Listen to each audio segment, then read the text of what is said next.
actividades del Semillero de Investigación en Pediatría. El día de hoy lo que nos trae aquí a reunidos es la revisión de maltrato infantil. Esta conferencia va a ser presentada por la estudiante de noveno semestre, miembro activo del Semillero, María Paula Quintero Uribe, en compañía bajo la tutoría de la profesora Ana María Fernández. La profesora Fernández actualmente se desempeña como trabajadora social de Club Noel y también elabora la cátedra para el maltrato y violencia intrafamiliar de Club Noel en el módulo de AYEPI como profesora cátedra para la Universidad Javeriana y la Universidad Libre. La profesora Fernández es una persona que tiene más de 27 años de experiencia para la prevención de la violencia intrafamiliar y el maltrato infantil. Tiene aproximadamente 3 especializaciones, una en la prevención de violencia intrafamiliar y maltrato infantil, otra en Derecho Internacional Humanitario y una en Jurisprudencia Social. Entonces, los voy a dejar ya con la ponente, que es la estudiante María Paula Quintero.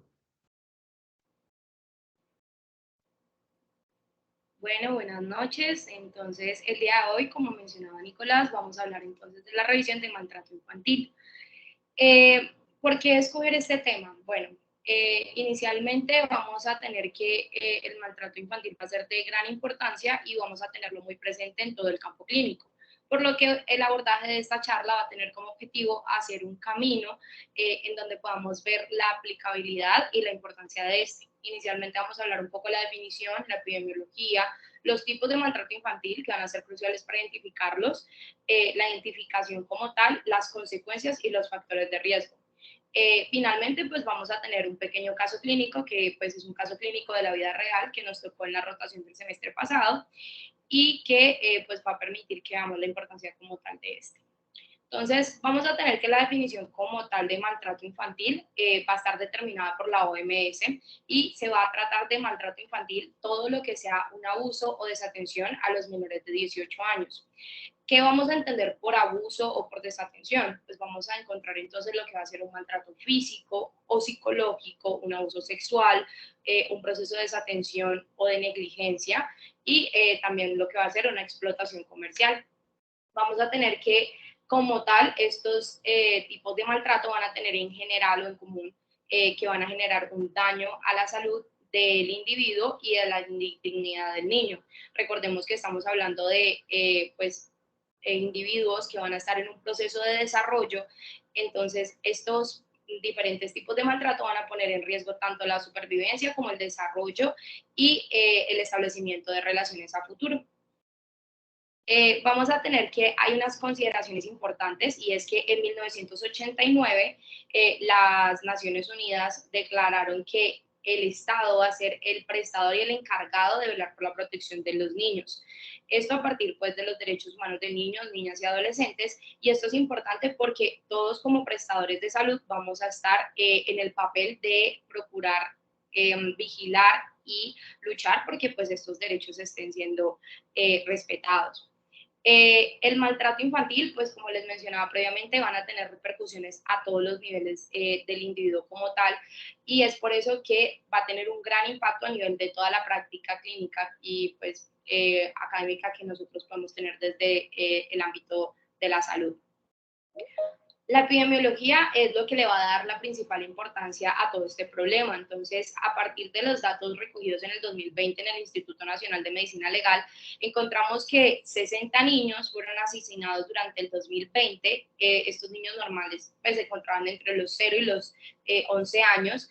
Y de estos también 7.195 fueron examinados por medicina legal por un presunto delito sexual.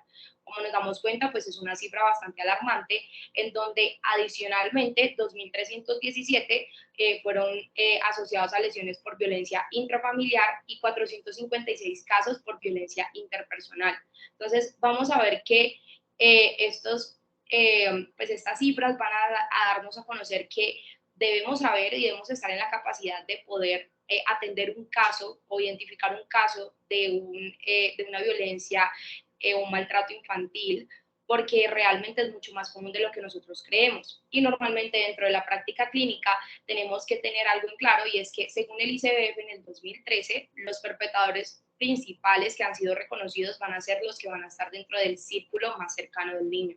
Y estos van a ser en especial lo que va a ser los padres, como los tíos, los abuelos, los padrastros, los suegros, y así sucesivamente pues va a ir pasando en los perpetradores en el nivel de consanguinidad, por así decirlo. Identificar cuáles son los tipos de maltrato va a ser importantísimo porque esto me va a permitir hacer un abordaje adecuado de esto. Entonces, primero hay que entender qué es violencia y cuál es el significado del acto de violencia como tal en la interacción social. Entonces, vamos a tener que la violencia va a ser una forma que va a ser la relación entre el victimario y la víctima, en donde el victimario va a tener va a efectuar todos los medios posibles para conseguir un fin de la víctima. Entonces, dentro del conflicto pueden existir los tres actores. La víctima, que pues va a ser en este caso el niño, los victimarios, que van a ser como pues decíamos previamente los perpetradores, que pueden ser familiares, y el espectador, que va a tener una posición mixta. El espectador pues no siempre va a estar presente en el caso, pero hay que tener en claro que las víctimas pues siempre van a tener un proceso de dolor que va a ser definitivo o determinante en todo el transcurso de lo que va a ser el maltrato como tal. Entonces los niños van a ser las peores víctimas, van a ser los principales entes que yo debo de buscar proteger y hay una parte que hace mucho más doloroso todo este proceso y es que como los principales victimarios van a ser personas con las que ellos normalmente tienen un vínculo mucho más estrecho, entonces esto va a generar que el proceso como tal sea aún peor porque va a haber como una intervención en el vínculo afectivo como tal. Los tipos de maltrato infantil los puedo clasificar por maltrato físico, abuso sexual, que abuso sexual pues vamos a ver a continuación, que va a ser cualquier tipo de actividad sexual con un niño, sea ya bien tener relaciones sexuales pues o coito o un tocamiento o por ejemplo la muestra de la exhibición de genitales, entre otros. El maltrato psicológico, que va a estar muy como predominante en la actualidad y que muchas veces lo pasamos por desapercibido porque no se tiene muy en cuenta y está relacionado con un abuso emocional o un ataque verbal. El maltrato médico, que va a ser crucial para nosotros porque está relacionado con una mala atención médica, con una información falsa, un mal enfoque de diagnóstico, y la negligencia y el abandono, que va a estar más relacionado con lo que va a ser los cuidados básicos del niño, como va a ser el darle comida, el refugio y el afecto. Entonces, inicialmente para profundizar un poquito sobre los tipos del maltrato, tenemos el maltrato físico. Este va a ser lastimosamente el principal tipo de maltrato y en algunas ocasiones va a ser el que más fácil voy a poder identificar. Se define como maltrato físico pues toda agresión corporal que vaya a generar un resultado de una lesión física y que este puede ser un evento único o un evento pues repetido con diferentes magnitudes y características. Es decir, que yo no siempre voy a encontrar el mismo patrón de la lesión en el paciente y es por eso que debería de estar en capacidad de poder ir sospechando los cambios a partir del reconocimiento de un paciente normal para poder identificar alteraciones en el caso de que yo tenga realmente lo que hace una sospecha de maltrato infantil. ¿Por qué es tan importante el maltrato físico o por qué yo debo de ingresar rápidamente a atenderlo? Pues porque dependiendo de la magnitud y la característica de la lesión, voy a aumentar el riesgo de muerte o necesidad de protección. La clasificación del maltrato físico a su vez va a ser por lesiones de gravedad, que pueden ser pues, lesiones leves o lesiones severas, dependiendo del acto violento y el patrón de la crianza. Entonces muchas veces escuchamos a los padres hablar acerca de cómo corrigen a sus hijos y puede ser que, por ejemplo, hayan casos en donde un padre mencione que, no sé, hace un castigo con correa, hace un castigo con un objeto que se encuentre en su camino y todo esto va a pasar a ser entonces considerado un maltrato físico. Ya en el abuso sexual vamos a tener que es cualquier práctica sexual con un niño, niña o adolescente por parte de un familiar o un cuidador que tenga una posición de autoridad o poder sobre este. Porque es importante abordar el concepto de autoridad o poder, porque resulta que va a entrar a ser muy determinante en la edad que se deba tener entre la víctima y el victimario. Entonces, voy a tener que hay que tener un abordaje clave y es hacerse dos preguntas. Primero, ¿quién va a ser qué edad tiene el victimario y en qué condición de, por así decirlo, vulnerabilidad o qué tan consensuado fue el acto? Es decir, un ejemplo sería un acercamiento entre pares o pues dos individuos de la misma edad, no va a ser considerado un abuso sexual en caso de que el acto haya sido consensuado. Sin embargo, si el sujeto es 5 años mayor que la víctima, yo debo sí o sí considerarlo como un abuso sexual. Y es importante entender que no solamente va a ser el proceso de tocar o acercar o tener el coito con el niño, sino que también la exhibición de los genitales, la explotación sexual y hasta la violación, pues va a ser considerado el abuso sexual como tal.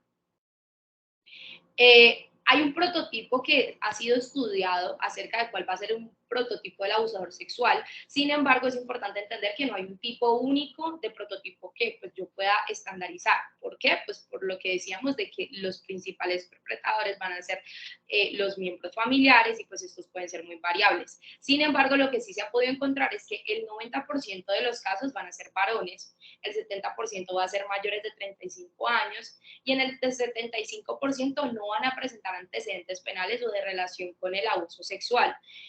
Algo que se venía estudiando o indagando era la importancia que tenía el estrato socioeconómico en el maltrato infantil y pues en el prototipo abusador, y se ha podido encontrar que al parecer no va a ser un determinante como tal, es decir, que no voy a poder entrar a tener una discriminación o poner en duda a un padre simplemente por su estrato socioeconómico y por el, pues al mismo tiempo tampoco me voy a poder sencillamente decir que no hay un riesgo como tal, sino que siempre debo de darle el beneficio a mi paciente. En este caso, pues que sería el niño, porque yo voy a ser el responsable de poder identificar y darle pronta solución a este problema. Ya hablando del maltrato emocional, este maltrato emocional va a tomar una importancia en la actualidad porque ha sido más como la conciencia que se ha hecho alrededor de este. Se considera como todo acto de hostigamiento o de insulto, crítica, descrédito, ridiculización, indiferencia, inclusive rechazo que puede ser explícito o implícito hacia el niño. Este normalmente se puede ver más entre el niño y los padres y este va a tener un factor muy importante y es que al ser un proceso que puede ser más bien crónico porque va a estar relacionado más con los factores de crianza, este va a aumentar el sentimiento de minusvalía y la carencia emocional que va a tener ese niño. Entonces va a ser un niño que va a estar en mayor riesgo de tener un desarrollo de relaciones de poder y de abuso, en donde estos pues van a volverlo vulnerable o maltrato a futuro, o inclusive puede llevar a que pues este niño tome al final medidas como puede ser un suicidio o simplemente volverse completamente ajeno o aislarse completamente de la sociedad como tal. Hay diferentes tipos de maltrato emocional porque pues, hay bastantes formas de agredir al otro, desde simplemente la palabra, que puede ser, por ejemplo, el menosprecio, el terror y el miedo, que es cuando, por ejemplo, los amenazan, que si no se come la comida, entonces se lo va a llevar el coco, por ejemplo, la explotación y la corrupción, la negación de una respuesta emocional o cuando le dicen, por ejemplo, a un niño que es que los hombres no lloran, el rechazo y el aislamiento, que normalmente pues va a ser el látigo de la indiferencia que puede tener, y un patrón de crianza inadecuado. Eh, ya hablando un poco del maltrato por negligencia y abandono, vamos a tener que este va a ser muy importante entenderlo y abarcarlo en nuestro contexto social, porque va a ser toda falta de protección o cuidado mínimo por parte del que debe de cuidar al niño, es decir, el cuidador principal. Estas necesidades pueden ser tanto físicas como sociales, emocionales e intelectuales. Va a ser fundamental entender cuál va a ser la dinámica del cuidador y del niño, porque este me va a permitir determinar cuál va a ser el riesgo y si realmente si hay un maltrato por negligencia intencional o no. Entonces, ¿cómo así? ¿Cuáles serían los casos o los tipos de maltrato de negligencia y necesidad de abordaje? Entonces, vamos a tener que hay ocasiones en donde los padres o el cuidador no, pues va a tener el recurso, pero no se los va a dar al niño. este va a ser el tipo de maltrato por negligencia y abandono más importante, porque este va a ser un maltrato intencional, va a ser un maltrato que va a estar dirigido hacia faltarle la protección al niño. Mientras que hay, por ejemplo, casos en donde el cuidador va a ser ignorante de las necesidades del niño y por lo tanto no las brinda, más no porque él lo haga intencionalmente. Y finalmente tenemos una situación que puede ser un poco común en nuestro contexto, y es que hay voluntad, hay conocimiento de la necesidad, pero realmente no hay las condiciones económicas para brindarle al niño lo que se necesita. Y a pesar de que no hayan estas como posibilidades de darle al niño lo que se necesita, tenemos que recordar el papel del Estado como principal protector del niño.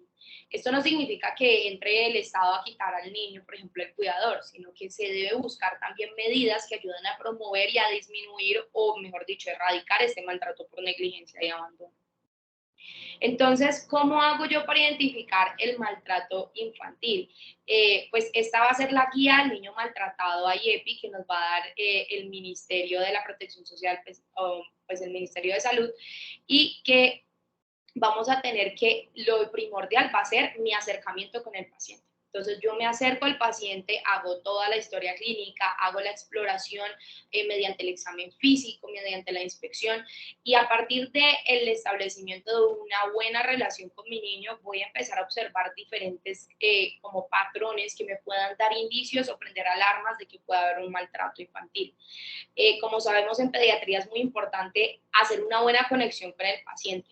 Si yo desde el inicio no hago una buena relación con mi paciente, es muy probable que yo no logre identificar estos factores, porque el niño no va a sentir que puede ser genuino, o no me va a mostrar lo que yo estoy buscando. Entonces debo buscar si hay evidencia de maltrato físico, que pues esto es mucho más importante, digamos, en el momento de la inspección. Si existen criterios de violencia, de abuso sexual, entonces inmediatamente debo reportar y activar código. Si existe también sospecha de maltrato emocional, mediante el establecimiento del diálogo, si hay maltrato por negligencia o abandono, y de esta manera ir clasificándolos. Entonces yo voy a clasificarlos a partir de los tipos de maltrato previamente enunciados, y finalmente, pues a partir de mi sospecha debo verificar si realmente si hay estos casos de violencia o de maltrato, y en algunos casos voy a, digamos, tener que apoyarme, o mejor dicho, debería apoyarme de los diferentes exámenes adicionales para poder ver si hay casos de desnutrición, de anemia, problemas médicos, problemas de desarrollo, el estado de la vacunación, que va a ser fundamental, porque todo esto va a ser parte del maltrato, digamos, de negligencia. Entonces, es importantísimo que si ustedes ven en una consulta un paciente que está bajo de talla, que está en seguimiento, pero no ha aumentado de peso, que la madre o el padre o el cuidador que lo esté llevando no cumple con los parámetros que ustedes como los tratantes están estableciendo, que no cumple con el esquema de vacunación, esto también va a ser un maltrato infantil y es necesario su abordaje. Vamos a tener que, puede ser casos, muchas veces aparecen casos directos o indirectos, entonces siempre tener una sospecha de abuso sexual en caso de que llegue un niño que diga o refiera un dolor a nivel de genitales o abdomen bajo. Es importantísimo descartar abuso sexual, porque estos van a ser como la alarma principal que yo debo buscar. Vamos a tener algunos factores de riesgo que pues se pueden clasificar dependiendo de quién va a ser como el ente como tal que voy a abordar. Entonces están los factores de riesgo que van a ser inherentes al niño como la víctima, que puede ser que sean prematuros, lactantes, preescolares, niños difíciles, huérfanos, minorías, desplazados, refugiados o institucionalizados. Y todo esto es porque estos niños van a estar en mayor vulnerabilidad de cualquier tipo de maltrato infantil. Van a estar los inherentes a la familia, como padres jóvenes, familia monoparental, embarazo no deseado, exposición de violencia previa, bajo nivel de educativo, a pesar de que no lo habíamos tenido en cuenta previamente, todavía la IEPI lo tiene en cuenta, y cambios frecuentes de pareja. ¿Por qué? Porque vamos a medir el ambiente del niño y cuál va a ser los factores que van a determinarme, por así decirlo, o permitirme un buen desarrollo como tal del niño. Y ya van a estar los inherentes a la comunidad y sociedad, porque pues el niño no solamente va a estar interactuando con su familia, sino que va a estar, por ejemplo, en el colegio, en el barrio. Entonces van a ser las leyes de protección al niño, la desigualdad social, la violencia organizada o los barrios, por ejemplo, que nosotros escuchamos que hay microtráfico, que hay no sé, barreras invisibles, la alta aceptabilidad social de la violencia, como por ejemplo ya algo más cultural, las normas culturales y la tolerancia cultural del castigo corporal, que ha sido una medida que se ha ido erradicando con el tiempo, porque ya no se toma el castigo, el adoctrinamiento, por así decirlo, de los niños como método de corrección. Entonces, el abordaje integral como tal va a ser un abordaje que puedo dividirlo en diferentes puntos. Entonces, primero yo voy a tener que lo más importante es la promoción de un buen trato y la prevención de un maltrato. O sea, eso es lo más importante que yo debo tener dentro de mi consulta y esto va a ser para minimizar y ayudar al adecuado desarrollo del niño. Entonces, yo primero voy a abordar el núcleo familiar, después el sector de la salud, el sistema integral de protección que va a estar encargado de proteger a este niño y finalmente el sector de justicia. Si, por ejemplo, yo tengo un abuso sexual, pues yo voy directamente al sector de justicia y va a ser un niño que va a, que va a tener que ser atendido de manera inmediata. ¿A quién puedo acudir en nivel legal? Entonces están los trabajadores sociales, la comisaría de familia, el sistema de protección integral, que van a ser, por ejemplo, los personales municipales, los palabreros, las casas de justicia, y que van a ser a quienes, por ejemplo, en el ámbito clínico, a los que yo me voy a remitir en caso de identificar algún tipo de maltrato, y ellos van a ser los que van a tomar las medidas y los seguimientos adecuados para que este maltrato no siga.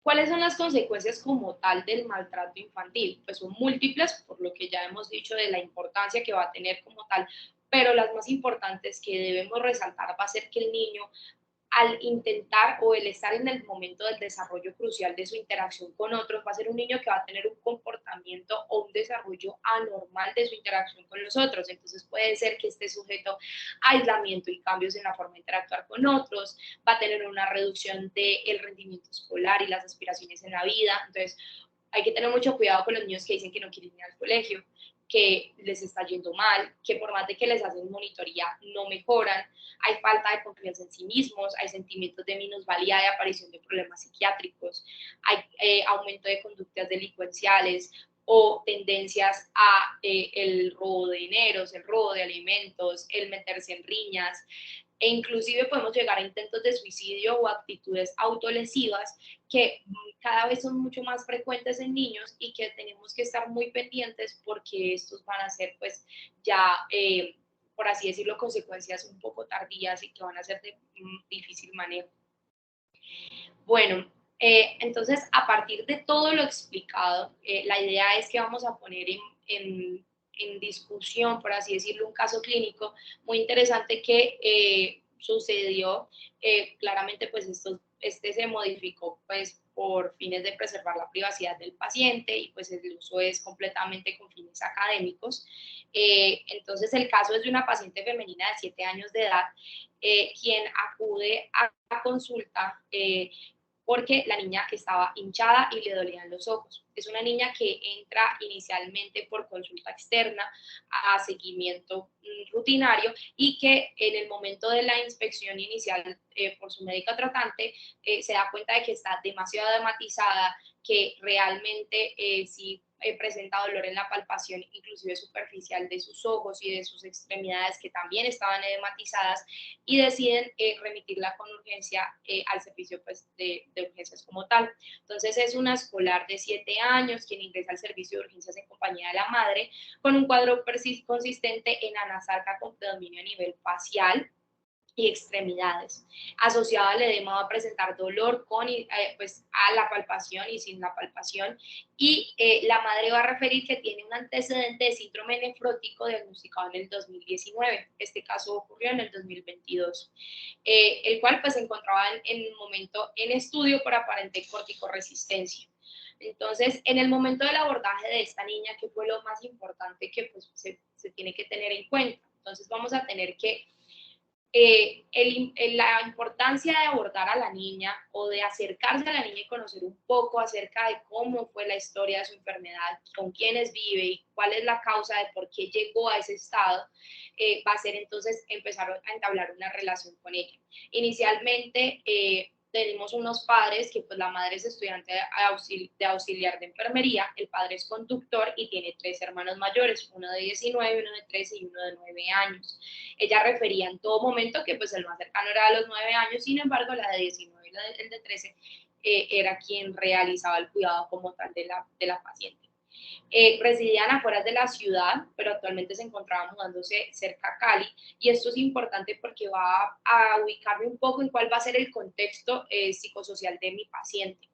Entonces, inicialmente tuvimos una madre que va a ser muy reactiva al tratamiento como tal, al abordaje de la niña, no era muy colaboradora, e inclusive se empieza a buscar en los antecedentes como tal, y la niña ya había presentado un cuadro similar del que realmente había tenido una fuga del servicio. Básicamente decidió pues retirar a la niña del servicio sin la autorización, y como ya sabemos, el Estado es el encargado de la protección como tal, y por lo tanto el médico tratante es el responsable de este, y nuevamente la niña regresa ya con una complicación mayor. Entonces, ¿por qué es importante esto? Entonces, abordémoslo desde un lado clínico.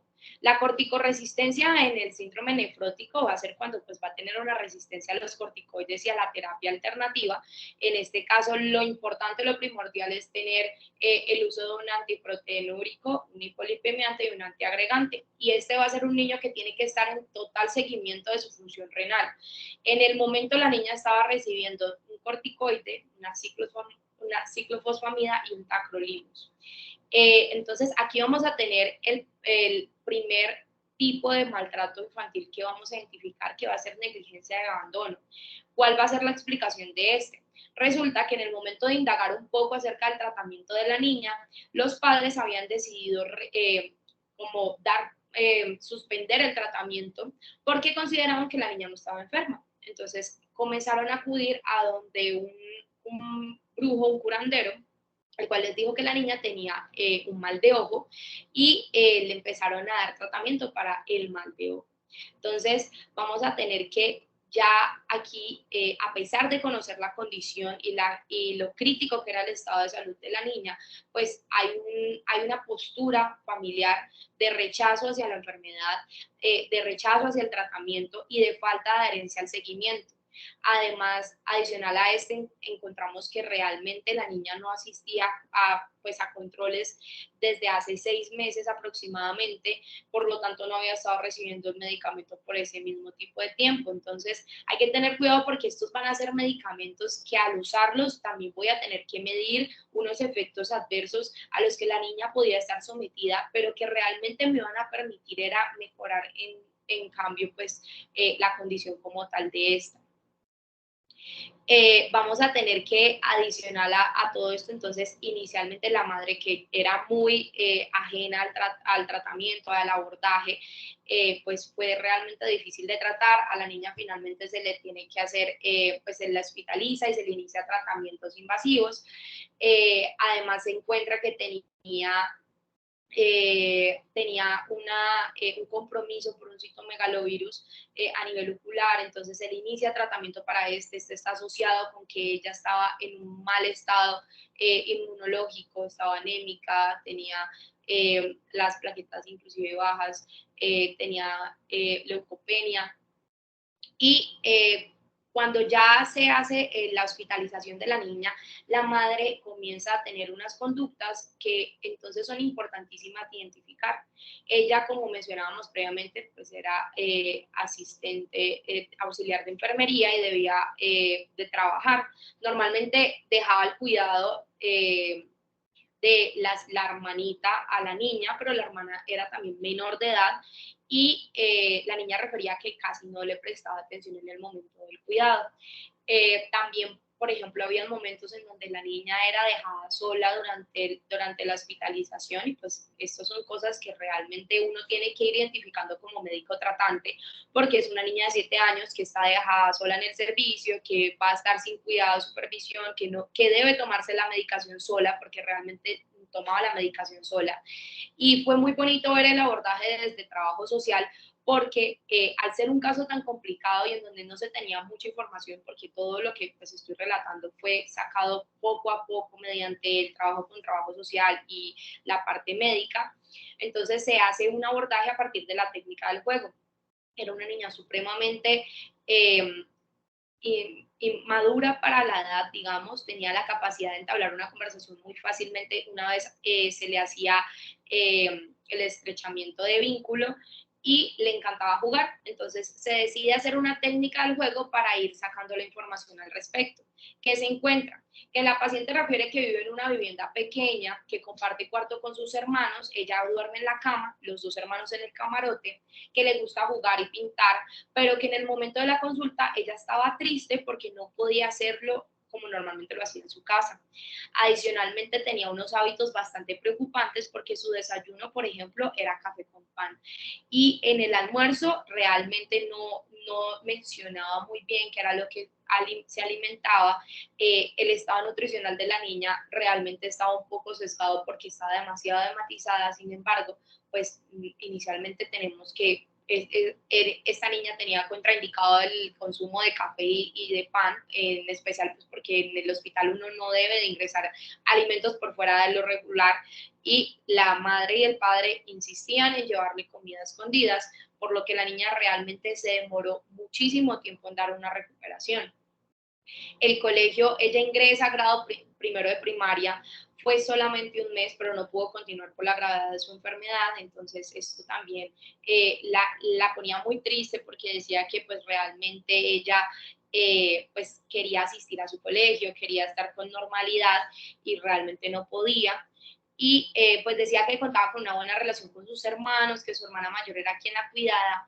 Y hay algo muy importante que tenemos que encontrar dentro de todo este diálogo, dentro de todo el proceso de abordaje de la niña, y es que, como les mencionaba previamente, era una niña muy madura para su edad y con un lenguaje que parecía para un niño mayor de 7 años. Y ella mencionaba que le habían pegado con correa cuando se portaba mal, pero que actualmente se había portado bien y había estado muy débil, entonces no la seguían regañando, pero que ella se sentía igualmente muy triste porque su enfermedad la tenía pues cansada y dice literalmente, no sé cuánto tiempo puede aguantar esto. Entonces, hay que tener que se le encienda a uno pues un bombillo gigante y es sospechar de maltrato psicológico. ¿Por qué? Porque yo voy a abordar a un niño que tiene una enfermedad, un niño de 7 años con una conciencia, es un proceso desgastante, más o menos 2 meses hospitalizada. Tras 2019 había tenido también otra hospitalización, otra intervención y siempre era dejada. Y el hecho de que diga no sé cuánto tiempo puedo aguantar con esto, nos tiene que llevar a pensar en posiblemente si estas palabras las ha escuchado de sus cuidadores. Y esto es súper importante porque esto va a hacer que el niño vaya a sentirse como un peso para el cuidador y que realmente no vaya a tener una adecuada mejora dentro de todo el caso como tal.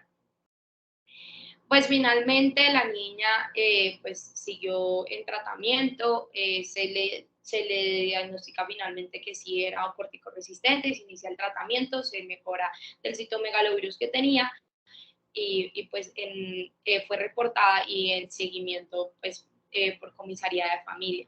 Ella le hacen que los padres tienen que pues cumplir unos parámetros, como va a ser la asistencia a las citas, cómo va a ser el devolverse a vivir a Cali para tener mayor accesibilidad a la niña y a los sistemas de salud, entre otras cosas.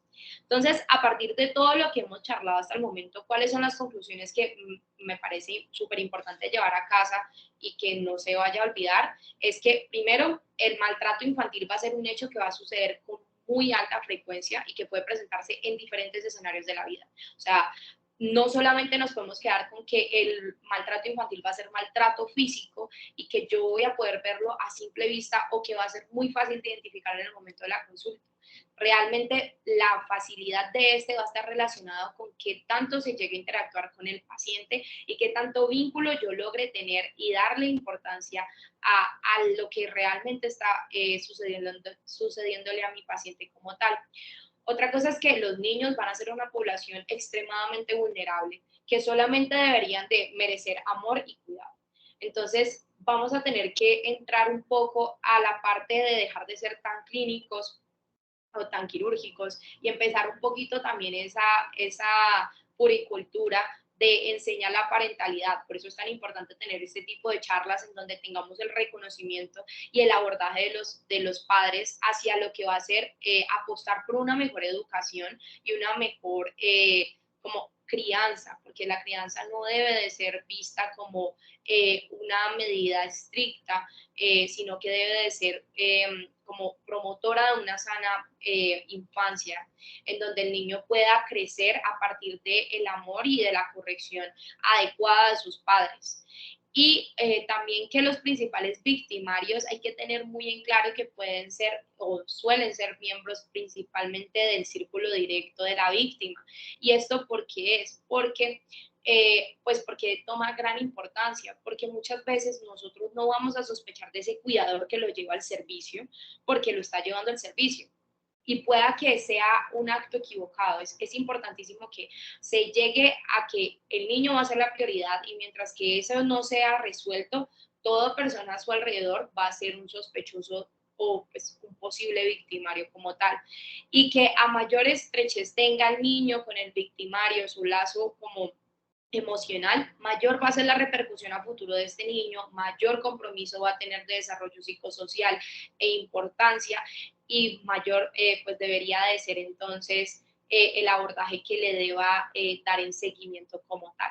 Esto realmente es algo de lo que se puede leer muchísimo, hay mucha literatura, pero lo importante es que en el momento de la práctica médica tomemos el tiempo de identificar cómo es el comportamiento normal de un paciente, cuáles son las medidas principales para acercarme a un niño y cuáles van a ser como los comportamientos también que debo identificar en los cuidadores que van a ser fundamentales en todo el proceso.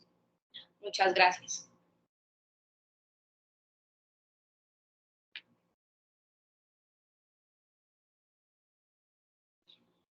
María Paula, felicitarte porque creo que ha sido una exposición muy buena, muy interesante. Creo que recogiste de nuestro paciente, que fue un paciente bastante complejo. No sé si te acuerdas que lo valoraste tú y después lo valoraron algunos de tus compañeros. Y fue un caso muy difícil. Estuvo hospitalizada así casi 2 meses, mes y medio en la UCI, entrando y saliendo de salas por su patología y casi mes y medio más mientras lograba la estabilización de su enfermedad. Entonces, pues felicitarte, creo que hiciste una excelente exposición.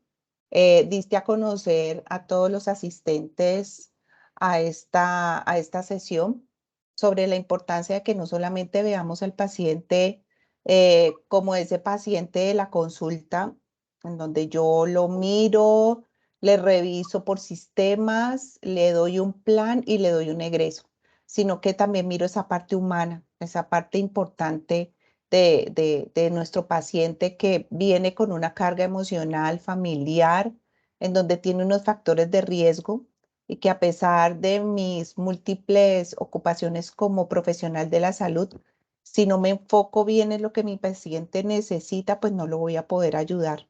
Entonces, como tú lo dijiste, la clave para lograr que nuestro paciente, cualquiera que sea niño, niña o adolescente o adulto, inclusive embarazada, pueda tener una adherencia a su tratamiento, es el feeling que se pueda crear con esta persona. Es esa cercanía y esa confianza, esa relación médico-paciente que se debe de construir desde la primera consulta. Y precisamente en este caso, en donde hubo tantas dificultades para esa adherencia, al final se pudo lograr y pudimos lograr que esta niña tuviera un egreso seguro con sus medicamentos, una adherencia por parte de su mamá, de su papá, inclusive de su hermana, que era también una adolescente y que en muchas oportunidades en las rondas de seguridad que se hacían, encontrábamos que su hermana le llevaba dulces y algunos alimentos de las máquinas, porque ese es el otro reto que también tenemos, ¿no? Las máquinas dispensadoras de mecato, de dulce. Entonces, ¿cómo nosotros logramos de alguna manera ir introduciendo a la familia en este cuidado personal? Porque estamos hablando de que sí, pues no le daban medicamento, pero todas las repercusiones que se dan en la vida de la niña, porque tenía derechos vulnerados, derecho a la dignidad, el derecho a la educación, no estaba estudiando precisamente por sus recaídas, el derecho a la salud porque sus padres no la estaban llevando a las citas médicas de control y adicional estaban buscando otras medicinas alternativas que estaban perpetuándole un daño más severo a sus riñones. Y adicional era una niña que no tenía amigos, no socializaba, no tenía personas de su misma edad con quien jugar, compartir, sino que se limitaba a los juegos y a las actividades entre los adultos. Entonces, estamos hablando efectivamente de un maltrato psicológico, una vulneración de derechos importante para ella y que en el momento en que hicimos la articulación con bienestar familiar, ellos lograron establecer esos compromisos. Entonces, pues agradecerte infinitamente. No sé si de pronto algunos de los asistentes tienen preguntas o tienen inquietudes o de pronto quieren preguntar algo más. No sé si tienen habilitados los micrófonos o no sé si por el chat quieren hacer alguna consulta. Yo creo que todo quedó muy claro, doctora y María Paula. Muchísimas gracias. No, a ustedes por el espacio y bueno, esperándolos cuando tengan esta oportunidad de rotar por el Club Noel.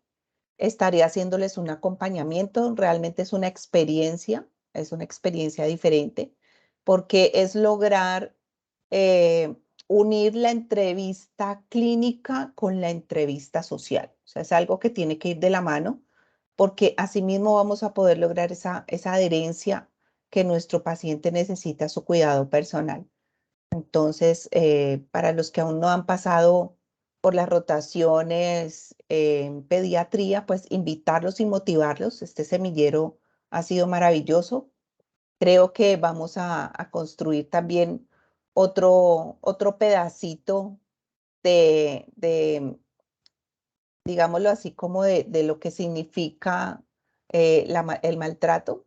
Vamos a trabajar algo muy chévere, ¿cierto, María Paula? Que es el tema de Munchausen. Yo creo que más adelante nos podemos conectar nuevamente contándoles un poco acerca de esa experiencia de un caso que tuvimos de síndrome de Munchausen y de muchísimas otras historias más que vamos a ver reflejadas en estas sesiones académicas. Muchísimas gracias y te felicito, María Paula. No lo pudiste hacer mejor. Creo que lo hiciste de forma maravillosa. Te felicito. Gracias, gracias a todos y sí, les estaremos entonces a futuro mostrando un poco sobre algo de Munchausen que vamos a tratar.